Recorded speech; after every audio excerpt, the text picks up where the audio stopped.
All right, sucker. You're coming with me. The Pro X 6.4 BM from DS18, the red tip. This speaker's been around for a long time. It's had some cosmetic changes throughout the years, but it's pretty popular. You know, a lot of them are sold.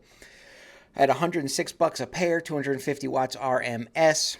Is it worth all the hype? Let's take a look. In order to get the best performance out of this speaker, you got to set a high-pass crossover about 160 Hz in order to get rid of the low-end distortion. It'll also play well up to about 2200 Hz or so before it starts getting a little crazy and the cone starts breaking up. Frequency response on this one is mediocre. Right? It's not great. It's not flat. It has a pretty big dip right here from 400 up to 1200, and then it creates this weird bubble from 1200 up to 2200.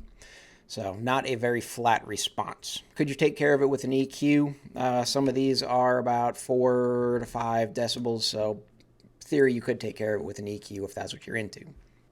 110 decibels is achieved with 16 watts of power, so this is a fairly sensitive speaker. It's not too bad. And distortion at 110 decibels is pretty well maintained at under 5%. Cranking the power up to 100 watts. The low-end distortion starts rising above 10%. Everything above 260 is fairly well controlled, under 10%.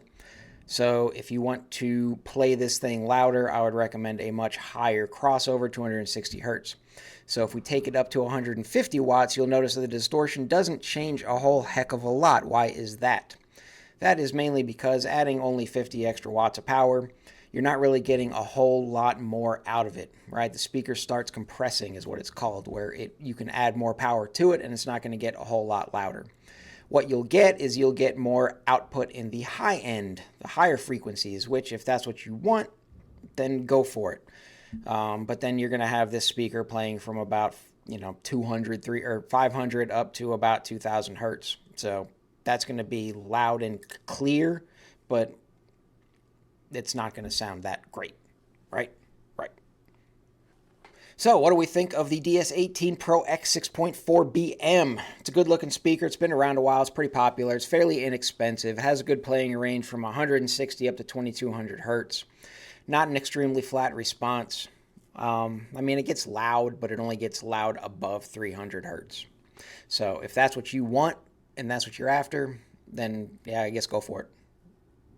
It's not terrible. Boosh.